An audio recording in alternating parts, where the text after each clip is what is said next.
Okay, this question is from Based Saruja. You say that you're technically dominant and you have possession 70% of the time, but you're finding as a coach that teams are able to score a cheap goal against you guys, and then they park the bus, right? They play ultra defensively for the rest of the remainder of the game, and you're finding yourself that even though it feels like you're dominating games, you're still losing 1-0, and you know they're getting you're just not converting your dominance and strength into wins, right? So what are some ways that we can fix that situation? I think a lot of this has to do with it's all on your the way you run your practice, right? Your practice routine is huge because I think the goal of your practice routine should raise the level of your competition within your team so high, so much so that when you're facing other teams, you're going to destroy them. And I think the way you do that is a simple routine. The routine looks like this. It goes warm up, right? 10 minute warm up. Possession, right? Possession, either 2-team possession with 2 touch, 1 on the takeover, and then you can go 1 touch, 1 on the takeover. You could do 3-team possession, right? So split the team up into 3, and then monkey in the middle. So whites reds in the middle, and then blue and green are on the outside, something like that. Or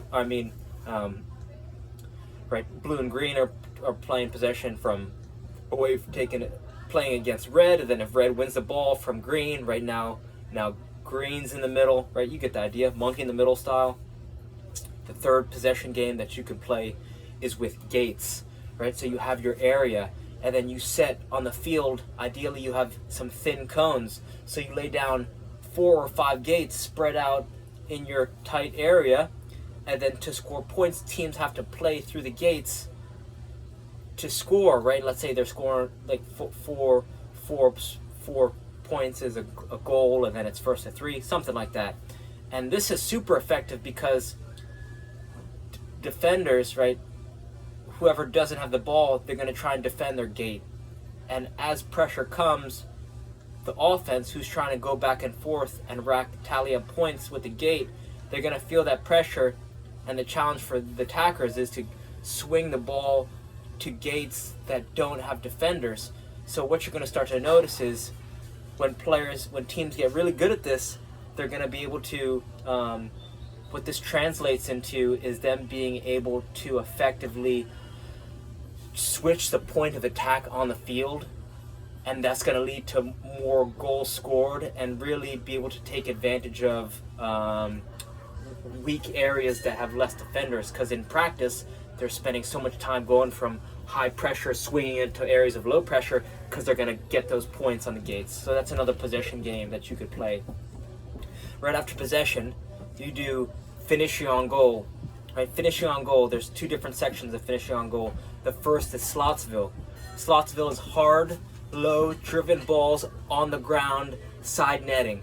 Right, you have the players line up maybe a couple yards outside of the 18, and they're running at full speed, controlled but full speed, low, hard-driven balls. If you want to see an example of what this looks like, just search Mark Cintron versus Spain. I played with this kid named Mark Cintron, and our coach, right, this is a classic Slotsville type goal. This is what Doug Nevins would call Slotsville. This is who I'm taking this practice routine from. So search Mark Cintron, CINTRON, and you're going to see what Slotsville looks like. So you do that for 5 to 10 minutes. The next part of finishing on goal is you're about 10 yards out from the 18, and players hand you the ball. They're in a line to the side of you. You're facing the goal. Players, they line up and then they turn and they hand you the ball. You throw the ball over their head. It's Volleysville. They take 1 touch. The first touch they take, boom, volley. Right? So you go 5-10 minutes of Slotsville, maybe 5 minutes of Volleyville, and then the next you're immediately going to crossing and finishing. It's 4 lines total. 2 crossing lines alternating, then 2 attacking lines crisscrossing, right? There's 4 lines all together, and the 2 lines have the balls. All the balls are on the outsides. There's no defenders. You're not using a whistle. It's just whenever they're ready, the players play the ball into themselves. Attacking lines, they crisscross, finish you on goal. If you have no backstop behind your goal, you might need to spend a few times, 2 or 3 times, grabbing all the balls and then resetting the lines, right? So this is going to happen. Everyone's going to line up. This is like a little past the semicircle at the halfway line, right? So a winger slightly diagonal towards the goal. They play themselves the ball. Then your middle lines crisscross, attacking lines crisscross, finish on goal, and then everyone's rotating. All the lines are rotating. The last part, this is what you're leading up to. You split the team up into 3. This is an important part. You bring the goals in very close. The team that's sitting out, right, is bumper players with 1 touch on the outside. The reason why this is important is because this fosters competitive play. If you only have 2 teams playing to big goals, there's no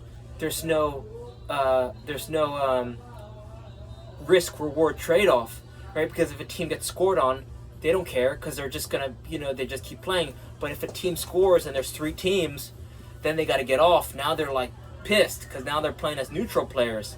But since they're neutral players, they're still engaged, right? Since they want to get on the field, they're gonna, in theory, give great passes to the teams on the field, because the better their passes, the faster that a team can score and the faster they can get on. So you want to have this field tight, right? You're playing at big goals, so this is going to help your teams rapidly transition from offense to defense. It's going to encourage fast decision making, right? Because it's not only is the field very short, but it's also narrow, right? You're not playing the full width of the field. You're making it tight so that there's a goal every 3 to 4 to 5 minutes, right? It should be rapid, right? Someone makes a mistake, someone's not marking up, someone makes a great play, finishes on goal, boom, right off. You're going through.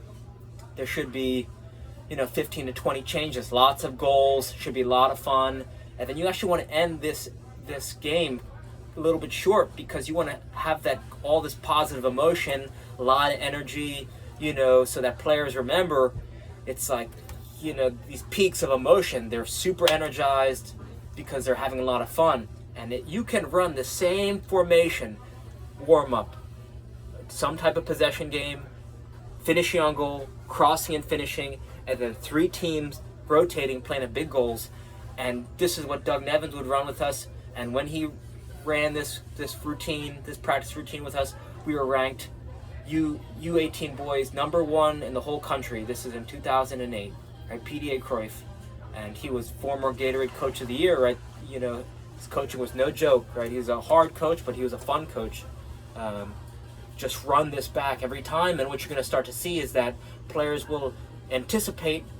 They're going to anticipate this practice routine, and they're going to excel. They're going to start to raise their level, because not only do they know kind of what's going to happen, but having a little bit of variation in the possession game is going to have them mentally stimulated. And and why this is so effective, this practice routine, is because it mimics the most important parts of a game: possession, crossing and finishing on goal, and then all of it's combined in the 3 teams playing at big goals. Conversely, right, I had a coach who, we were having the same exact problem that you were having. We weren't able to convert dominant play to wins, and he thought the solution was spend the whole practice working on finishing. And the reason why this doesn't work is because the whole game, you're not just finishing.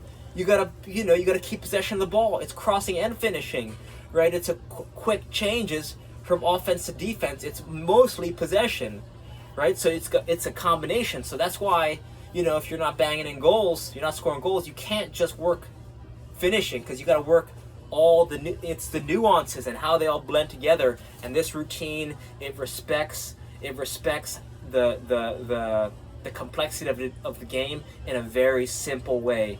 Possession. Warm up. You could even do juggling if you're a big fan of juggling. You could do warm up and juggling as a part of that. 5 minutes of juggling, right? Complete silence. Everyone's just in the zone. Rhythmic breathing. Right foot, left foot. Possession. Finishing on goal. Slotsville, Volleysville, crossing and finishing. 3 team playing at big goals. 1 team's bumpers. So if you run that, I promise you're going to see height. You're going to see an elevated sense of play. They're going to be more competitive. And then ideally when you get to the game, you're going to have a lot more fun. You're going to win some more games. All right, thank you.